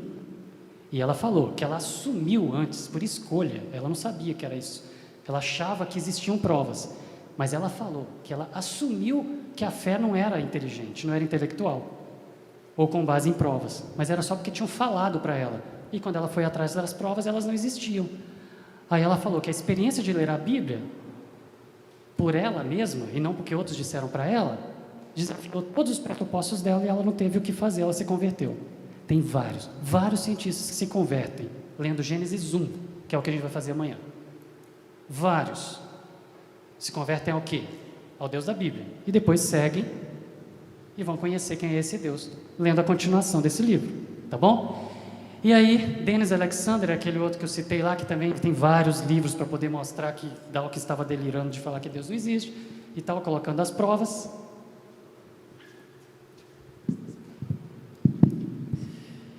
Esse daqui, Hugh Ross, esse cara teve uma história interessante. Ele foi criado por pais ateus, os pais dele eram cientistas, ele nunca pisou numa igreja, ele nunca tinha lido nada de igreja, de religião nenhuma, de nada, e ele se tornou astrofísico. E quando ele começou a estudar as constantes cosmológicas e o universo em expansão e etc e tal, ele falou, não dá, esse negócio foi criado, foi planejado, alguém tem que ter feito essas fórmulas para a coisa acontecer do jeito que acontece. E ele pensou o seguinte, ele fala isso, bom, se existe um Criador, pode ser que ele tenha se relacionado com o homem ou não. Se ele se relacionou com o homem, beleza. Deve estar escrito isso em algum livro sagrado. Então eu vou estudar os livros sagrados das religiões. E começou a ler. E quando ele leu Gênesis 1, ele se converteu. Não ao cristianismo, mas à Bíblia. E aí continuou e se converteu ao cristianismo. Gênesis 1, gente, a leitura que a gente vai fazer amanhã, fez esse cara, a Rosalinho, o Dennis Alexander, se converter. Lendo, sem ter o filminho que a gente faz na cabeça na escola dominical. Só lendo o que está escrito lá. É isso. John Lennox, eu adoro esse velhinho. Ele já era para ter aposentado há muito tempo e não quis aposentar. Ele é matemático em Oxford, ele é apologeta, defensor da fé, colega do Dawkins lá. O Dawkins odiava ele porque ele pregava doidado dentro da universidade, dentro da universidade, está lá até hoje. E ele tem uma história interessante com o Richard Dawkins. Gente, eu falei que a primeira ia durar 2 horas e durou 1h20. Aí agora a segunda foi, entendeu? Mas tudo bem, nós estamos mais para o fim do que para o começo, mas eu vou atrasar. Bom, o John Lennox, lá em Oxford, tem um lugar que chama Casa de Debate. E na Casa de Debate em Oxford tem um púlpito. E nesse púlpito só sobe ali quem é sumidade na ciência. E não pode ser interrompido. Quando vai ter a reunião e que uma celebridade na ciência é convidada para falar, todos assistem calados e ninguém pergunta, ninguém interrompe. Fale o que falar, ele tem a palavra até a hora que ele acabar. E aí o John Lennox, nessa foto aí, foi nesse dia, ele subiu lá e ninguém sabia o que ele ia falar. É porque era o Lennox e ele tem autoridade para poder ir lá. E ele chegou lá e pregou o Evangelho de Jesus. Só faltou fazer apelo. E o Dawkins estava na segunda fileira sentado, vermelho, com raiva, a câmera filmando nele o tempo todo com raiva, para ver as reações dele, para tudo que o Lennox fazia. O pessoal tirando foto dele, postando, com raiva. E o Lennox pregou as causas da fé dele, a razão da fé dele, falou de Jesus, falou da cruz, falou da morte, falou do sacrifício, falou da redenção, e só não fez apelo. E o Dawkins teve que ouvir. Foi fantástico isso aí. E está no YouTube. Beleza. Tá a turma aí, gente. A gente tem livros bons, literatura boa, de várias correntes teológicas diferentes, e vai estar todo mundo no céu junto, e nenhum deles é herege. Porque simplesmente, Gênesis 1 fala o que Deus fez. Não fala o como. O como Deus deixou para a gente. Então tudo bem, lá em cima a gente descobre como. Mas a Bíblia não foi escrita para tratar do como. Gênesis 1 falou o que ele fez e é o que a gente vai ler amanhã. Tá bom? Mas ainda vamos para alguns números para poder responder essa turma. Olha só. Essa pesquisa é de 2017, não tem mais nova do que essa. 2017? Não, 2011, desculpa, não tem mais nova do que essa. Eu tentei atualizar essa semana, não tem. Nos Estados Unidos, 70% dos cientistas respondem que creem num Deus criador. Cientistas, pesquisadores, universitários.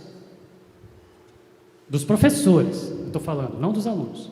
70% respondem numa pergunta anônima que creem num criador. Só que, se a pesquisa, e aí foi assim que eles fizeram a primeira rodada desse jeito, 70%. Aí fizeram a segunda rodada, perguntando se criam num Deus pessoal. Pessoal é aquele que você ora e fala com ele. Aí caiu para 40%. Tá aí. Esses 40% que o Stephen Jay Gould falou que ou a metade é estúpido, ou então é totalmente compatível. Você ser cientista e ir para a igreja orar e cantar. Tá bom? É desses 40% que o Gould estava falando. Beleza, só que eles fizeram a terceira rodada e mandaram assinar e colocar o nome, se identificar. Caiu para 20%. Onde que está a ciência aqui? Onde que está argumento científico? Onde que está a prova aqui? É só constrangimento. Essa turma que pulou do 70% para o 20% são desprovidos de intelecto? Não, são os caras da ciência moderna que estão ensinando hoje. E o movimento ateísta fala que não pode existir, mas eles creem sim no Criador. Eles só não creem em público, porque a tiração de onda mexe com os brios, com o orgulho. Deu para entender onde que isso chega? E para terminar o Festival de Números, eu vou falar do Prêmio Nobel. O que é o Prêmio Nobel? O Nobel deixou a fortuna dele para ser investida e aplicada para o rendimento dela virar um prêmio anual para o resto da existência da humanidade ou da fortuna dele, premiando os melhores cientistas do mundo todo ano, os que fizeram o maior impacto na ciência no ano, e aí o dinheiro está rendendo mais do que ele previa quando ele morreu, e aí eles foram ampliando para Prêmio Nobel da Paz, para Prêmio Nobel da Literatura, para Prêmio Nobel de outras coisas, mas nos primeiros 100 anos de Nobel, quando fechou os primeiros 100 anos, há 6 anos atrás, quando fechou, 2 pesquisadores fizeram um trabalho fazendo um levantamento de todos os ganhadores do Prêmio Nobel, que é lógico, o cara ganhou o Prêmio Nobel, vão fazer perguntas sobre tudo da vida dele, até que tipo de roupa ele gosta de vestir, até o guarda-roupa, é verdade, até o guarda-roupa dele, como que é o padrão das roupas dele, essas coisas, é assim. Beleza, aí nessas perguntas, os 2 trabalhos foram publicados, na Nature e na Science, as 2 revistas científicas de maior peso e impacto no mundo, tá bom? Tá aqui o gráfico, que lógico que vocês não vão ler, mas eu vou falar os números, tá bom? Vamos lá. Em 100 anos de Nobel, 65,4% dos ganhadores são cristãos. Cristãos, crente, Jesus. Se eu somar os judeus, isso vai para 90%. Na verdade, 90, alguma coisa, eu arredondei para baixo. Tá bom? Ateus ou agnósticos, ganhadores de Nobel, ficam 9, alguma coisa. Ficaram com 9, alguma coisa. Agora eu pergunto para vocês, 90% do topo da ciência do mundo dos últimos 100 anos é, ou foi, para os que já morreram, declaradamente crentes em Deus. No Deus da Bíblia. Ok? 90% das mentes mais brilhantes estava lá. A história da ciência foi feita por crentes em Deus. 10% é que é de ateus e agnósticos. Então, de que lado está a mediocridade? De que lado está o cérebro pequeno? De que lado está isso? De que lado está o consenso? Não dá. Periferia cultural? Não. Os números mostram. O conhecimento científico leva ao ateísmo? Não. O intelecto leva ao ateísmo? Não. Consenso? Nem sonhando. Beleza? Cientistas de todas as épocas creram ou creem. Intelectuais creram. De todas as épocas creram ou creem. Estudantes também creram ou creem. Agnósticos e ateus admitem e dão entrevista falando: não concordo com esse movimento neoateísta. Eles não falam por mim, que sou cientista e ateu. Entendem? Vários ateus, inclusive o Albert, o presidente da Academia Nacional de Ciência, ele falou: eu sou ateu e eu não concordo com Richard Dawkins e a sua turma. mas eles estão aí produzindo os filmes, os desenhos animados e os livros didáticos e os paradidáticos para todo mundo. Ok? Então, o argumento 1, a ciência refutou Deus, caiu por terra. Por quê? Por que isso é possível? Porque não interessa se é conhecimento raso, não interessa se é conhecimento mediano, não interessa se é conhecimento profundo, isso não leva ao ateísmo. O que leva ao ateísmo é a escolha de não acreditar. Esse debate não é de ciência, não é sobre ciência. Esse debate é sobre quem é mais inteligente do que quem. Quem tem o ego maior do que quem. Como a gente viu no final do primeiro período. É o valor das letrinhas no final do nome. É o orgulho. Ok? Loucos nós somos. E a própria Bíblia já nos chamou assim. Temos que parecer loucos mesmo. Mas os números mostram que a gente só parece louco. Só parecemos loucos. Mas não somos. Ok? Agora vem o argumento 2, gente. Eu atrasei muito. Vocês aguentam mais? Eu posso parar, não tem problema. O 3 é rapidinho. O argumento 3 é 7 minutos. Agora, o argumento 2 ainda vai mais uns 15 ou 20. Tá bom? Tudo bem? Então vamos para o argumento 2, porque o argumento 2 é a prova. Aí eu não queria ficar sem ele. Aqui está a prova de que Deus não existe, tá bom? O argumento 2, que fala da prova, está no capítulo 12 do Deus um Delírio. O capítulo 12 do Deus um Delírio chama a extrema improbabilidade da existência de Deus. Esse é o argumento central. Richard Dawkins fala o seguinte: você está com preguiça de ler as 600 páginas do meu livro para se tornar ateu? Tudo bem, leia o capítulo 12. Você ficou com preguiça de ler o capítulo 2. Você ficou com preguiça de ler o capítulo 2? Tudo bem, leia a página 12 do capítulo 2. Tá bom? Tá lá, página tal. E aí, o capítulo é esse, que trata da extrema improbabilidade da existência de Deus, onde ele traz a prova irrefutável de que Deus não existe, do Papa do ateísmo, do melhor livro ateísta da história, que foi feito com o propósito de converter jovens ao ateísmo. E nós vamos ler então essa página, tá bom? Porque aqui está a prova que vai transformar alguém aqui da plateia agora em ateu, tá? Vou ler, página 212, eu falei 12, não, página 212. Um dos grandes desafios para o intelecto humano é explicar a aparência complexa de design no universo. O que ele está querendo dizer aqui? Um dos grandes desafios para a inteligência humana é explicar que quando você estuda a natureza, tem uma aparência de que existe um design, ou seja, que existe um criador.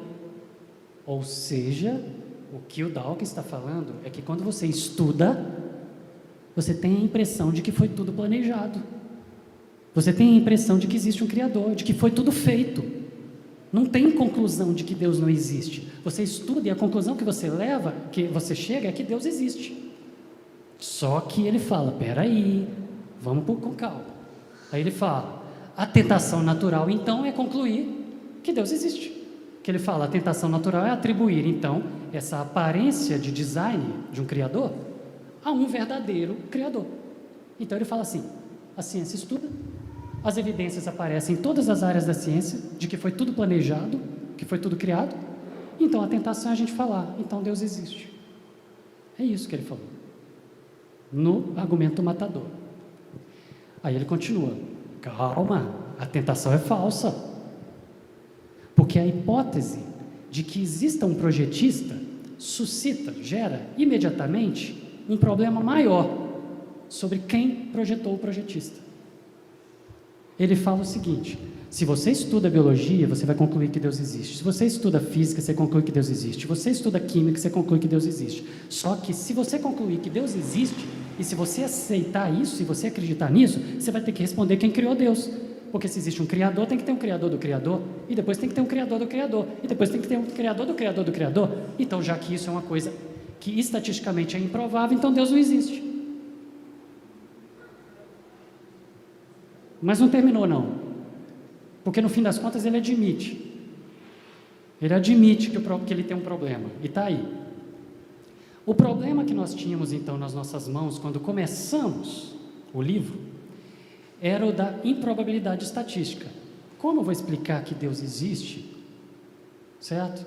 Então vou estudar biologia para poder tentar provar que Deus existe, vou estudar física para tentar provar que Deus existe. Aí eu chego à conclusão que Deus existe, mas se eu concluir que Deus existe, eu tenho que perguntar quem criou Deus. Então, ele fala, obviamente, não é solução postular uma coisa ainda mais improvável. Então tá, se eu estudo tudo e acho que Deus e concluo que Deus existe, então acreditar que Deus existe é improvável. Então acreditar que existe um criador de Deus é mais improvável ainda. Portanto, Deus não existe. Aí ele continua. Ele tem que falar de Darwin, é lógico. Com a evolução darwiniana, ou seja, com a teoria do Darwin, nós podemos dizer com segurança que a ilusão do design, ou seja, design é o criador, que a ilusão do criador não passa disso, é uma ilusão. E por isso que ele fala que a humanidade está sofrendo um delírio coletivo, porque ela tem uma ilusão de que existe um criador, porque parece realmente que existe um criador, ele admite. Entende? Mas ele fala que não passa de uma ilusão, porque ninguém vai saber explicar quem criou Deus, então não dá para poder resolver. E aí ele fala, e esse foi a pior parte, não, a pior é a próxima, mas essa foi a segunda pior parte do argumento, grande argumento dele. Não temos ainda algo equivalente ao Darwin para a física. Porque para a biologia você consegue explicar que uma espécie pode dar origem a outra e você consegue até mostrar que isso dá para acontecer, evolução. Então você pode extrapolar e falar assim, já que as espécies podem uma dar origem a outra, não precisa de Deus. É essa que é a ideia dele. E na física não tem jeito. Está lá, é assim e não tem como, não tem porquê e ainda assim acontece. Então ele fala, a gente não tem um Darwin para a física. O que se tem é na superfície menos satisfatória do que a versão biológica do darwinismo, porque faz maiores exigências à sorte. O que ele está falando é sobre o princípio antrópico. Está aqui. O princípio antrópico fala o seguinte, antes de eu explicar, ele está falando o seguinte, existe o Darwin lá para a biologia, que a gente consegue, eles, né? Ateus, conseguimos usar para poder falar que Deus não existe e não precisa de Deus para criar as espécies, porque uma espécie biologicamente pode dar origem a outra graças à mutação no DNA. Beleza. Para a física não existe isso, mas para a física existe mais ou menos na superfície o princípio antrópico que dá para resolver esse problema. É disso que ele está falando. Aí o que é o princípio antrópico? O princípio antrópico é que todas as coisas são explicadas a partir do homem. Antropologia, a partir do homem. Que é o quê? Estamos nós aqui, cérebros altamente desenvolvidos e altamente improváveis de existir, filosofando sobre a vida e sobre a existência, num ambiente altamente improvável de existir, num planeta matematicamente impossível de existir, num sistema solar estatisticamente impossível de existir, numa galáxia impossível fisicamente de existir, num universo que, se não estiver todas as constantes no lugar que estão e todos os corpos celestes no lugar que estão, na hora que estão, o universo colapsa e não funciona e não existe. Para existir tem que estar tudo no lugar que está. Se a Terra fosse centímetros mais próxima do Sol, não existiria vida aqui, por exemplo. E ele fala que, ainda assim, nós estamos aqui. Então, já que a gente está aqui filosofando num ambiente, num universo improvável e impossível, foi sorte. Aconteceu. Já que a gente está aqui, por mais impossível que seja, aconteceu. Então, já que aconteceu, foi sorte. Então, por sorte aconteceu, não vamos agora ceder à tentação de falar que foi tudo criado por um criador inteligente, né? Deu sorte, gente, foi sorte, aconteceu, nós estamos aqui filosofando. Esse aqui é o princípio antrópico que ele está resgatando aqui para falar. Já que nós estamos aqui, aconteceu, então não vamos ceder à tentação de acreditar em Deus por causa disso.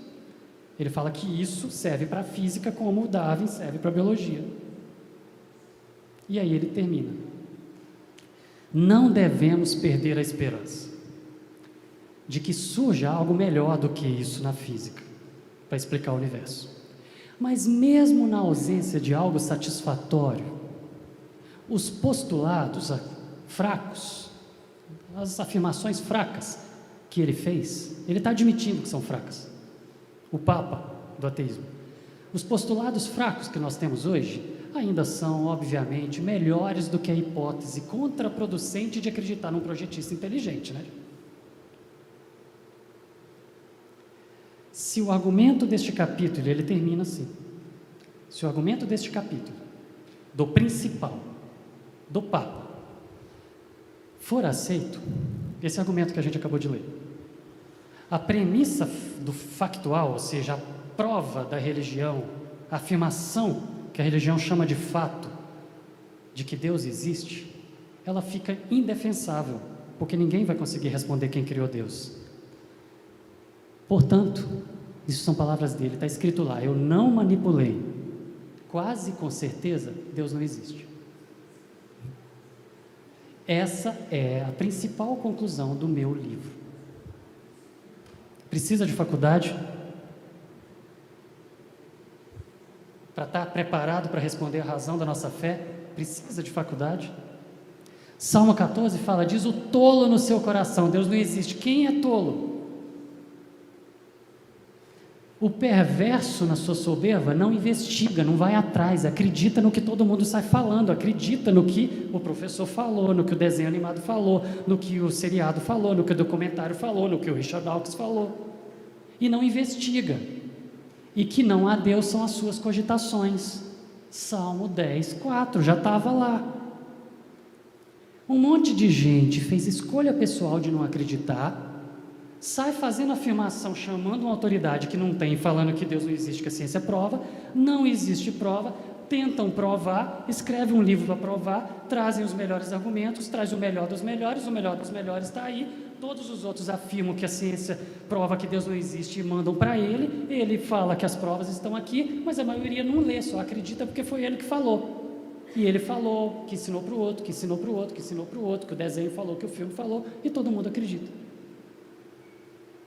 É isso, associado à tiração de onda, que está afastando os jovens da igreja. Esses indivíduos fizeram as escolhas de fé deles, e o mundo está comprando como se fosse verdade, que isso não fosse fato, mas não são. Mentes fechadas, gente, por ignorância, ou seja, por não conhecer, por não ir atrás, não ler, não investigar, não saber quais são as tais provas, são levadas facilmente por um discurso bonito. Mas se a gente for atrás, a gente vê que é vazio.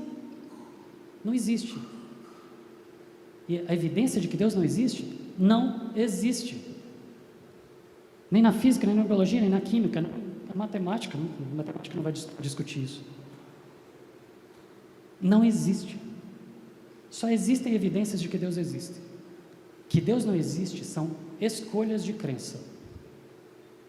E o que Deus espera de nós? Que estejamos preparados para responder. É fácil. Como que você responde? Vai procurar as provas. A ciência prova? Vai procurar as provas. Vê se você acha. Se você achar, você traz para mim e a gente conversa. Ele não vai achar. Elas não existem. Ok? E o último argumento que eu falei que é rapidinho é o seguinte, que eles apelam para o emocional. Para o emocional é o quê? Eles falam que a religião é má, prejudicial, que deve ser erradicada da humanidade, coloca os cartazes, isso aqui é também um outdoor, não, isso aqui, na verdade, ele publica em capas de revista, contra capas de revista. Imagina um mundo sem religião e tal, o World Trade Center em pé lá ainda, sem terrorismo e tal. Aí o ponto é o quê? Eles afirmam que a religião é responsável pelas maiores mazelas da humanidade. Ok, tá aí. Eles falam que se o mundo sem religião, a gente não ia ter tanto sangue, tanta guerra, tanta confusão, que a religião acaba com o mundo, estraga o mundo. Vamos responder isso? Essa é mais fácil e mais rápida. Por que, gente, que israelitas e muçulmanos e palestinos estão lutando? Por causa de Moisés e Maomé? Claro que não. Por causa de Isaac e Ismael? Não. Isso está só na história, na parte dos argumentos, nos motivos e nas desculpas para poder ir lá e matar o outro. Mas palestinos e muçulmanos, palestinos e israelitas estão lutando, desde lá de Isaac e Ismael, eles estão lutando por terra. Por que hindus e muçulmanos estão lutando? Por terra, pela Caxemira. Estou falando das guerras religiosas. Por que na Irlanda do Norte tem aquelas brigas? Por causa de pôr imagem no templo ou não pôr imagem na parede? Claro que não. É por terra, é por quem manda, é por poder. E a Inquisição? Vamos olhar para a história. A gente está acostumado a ver filmes, seriados e documentários sobre a Inquisição e aquele mar de sangue daquelas milhões de pessoas que morreram por causa da Igreja Católica, certo? Cada vida que morreu por causa da Inquisição era preciosa e não deveria ter sido morta por pretexto religioso. Ponto.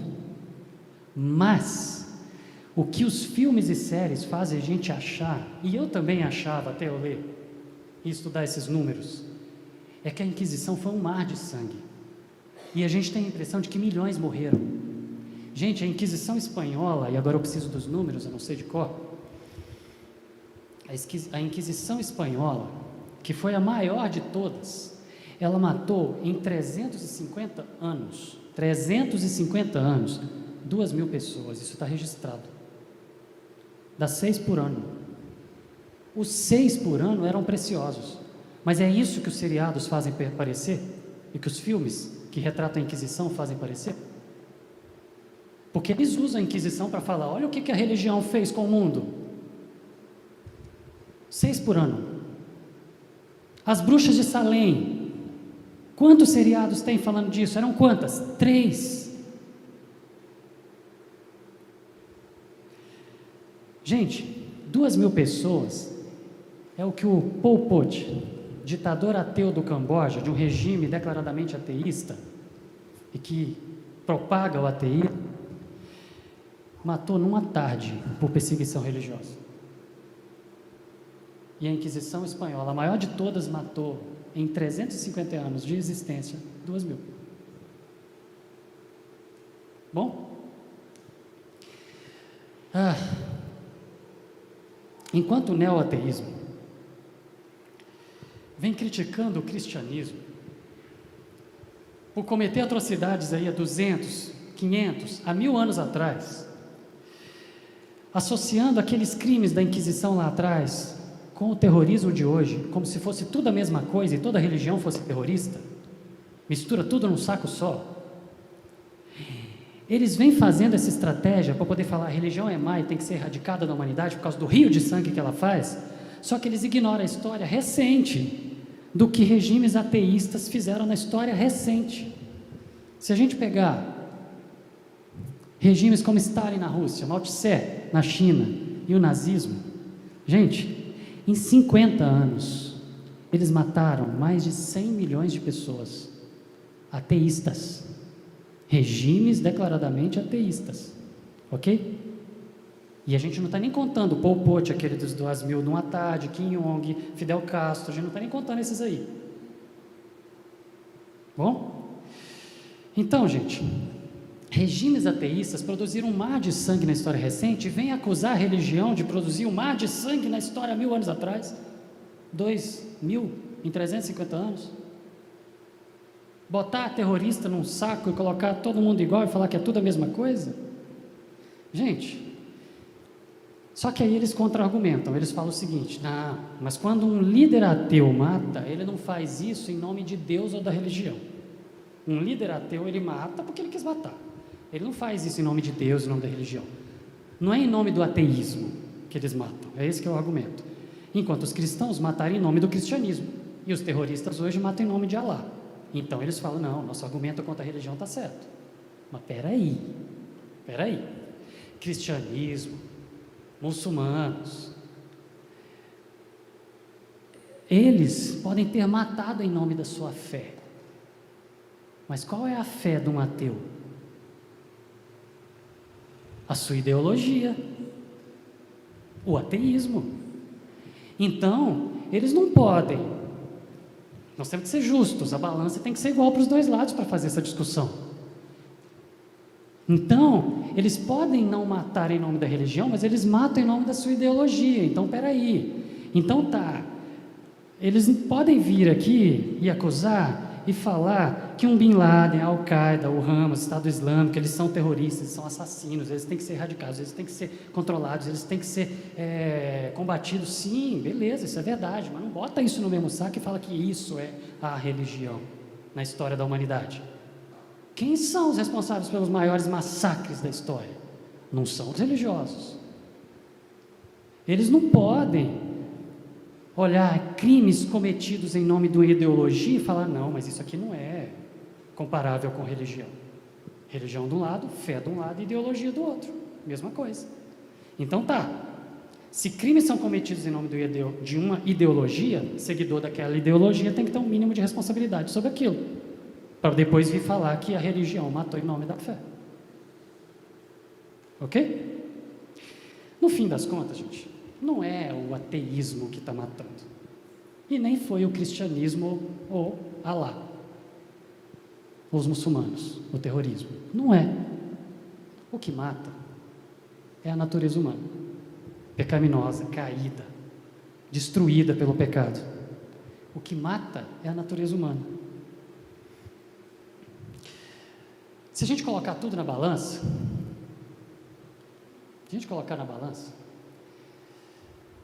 as bases para a nossa civilização, para a tecnologia, para o conhecimento científico, para o desenvolvimento da arquitetura, para o desenvolvimento da arte, para o desenvolvimento da política, para chegar na modernidade como a gente tem hoje, as bases todas foram formadas por aqueles que a gente foi citando aqui, que fizeram a história da ciência, da arte e da política, da sociedade. As bases da nossa sociedade todas foram forjadas, financiadas pela igreja, financiando pesquisa para conhecer a criação de Deus, que desenvolveu o conhecimento, que gerou tecnologia, que gerou a modernidade, que gerou o que nós estamos, onde nós estamos. Então essa turma, ao invés de vir com esse último argumento e falar, imagine um mundo sem religião, eles tinham que, na verdade, falar, graças a Deus, pelo cristianismo, porque financiou todas as pesquisas que fez a gente chegar onde a gente está aqui hoje. Todas. Aí eles falam assim, não, mas a cerveja foi inventada na China. Aham. Tudo bem. Gente, o que os neoateístas falam é verdade só porque eles falaram? Não. Eles têm cacife para falar em nome de toda a ciência? Não. Nem os próprios outros cientistas ateus admitem e querem que eles falem em nome deles. Eles falam por eles só, mas eles estão conseguindo levar milhões. Desculpa, milhares. Estão conseguindo levar muitos. A formação, conhecimento, currículo, intelecto, dá autoridade para eles falarem e todo mundo ser obrigado a aceitar? Não, mas eles estão levando. A ciência refutou Deus? Não, mas eles continuam ensinando isso nos filmes, desenhos e seriados e escola. E a gente tem que trabalhar com os nossos jovens para poder encarar a tiração de sarro. É isso. Ser ateu, do ponto de vista da ciência, é tão escolha quanto ser crente. Só que o problema é que, já que só existem evidências de que Deus existe, então, se a gente estuda a natureza sem preconceito, a gente só enxerga Deus. Não tem ateísmo. Não tem nada apontando para lá. Portanto, para ser ateu, precisa de mais fé do que para ser crente. E aí, é o título de um livro, mas eu não tenho fé suficiente para ser ateu. Certo?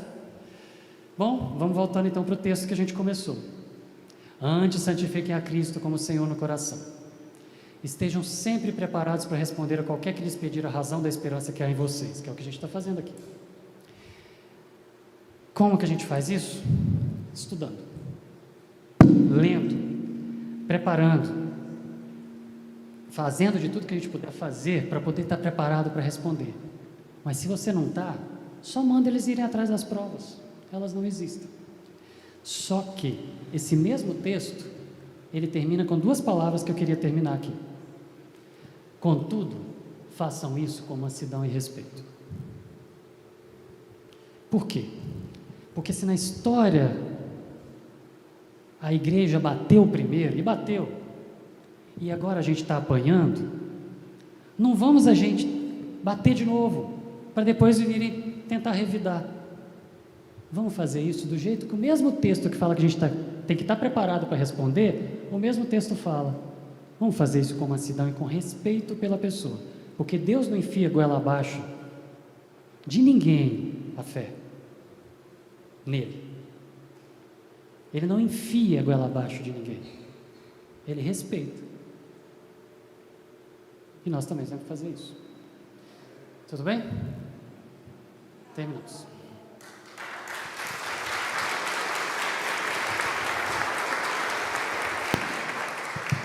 Vamos ver o que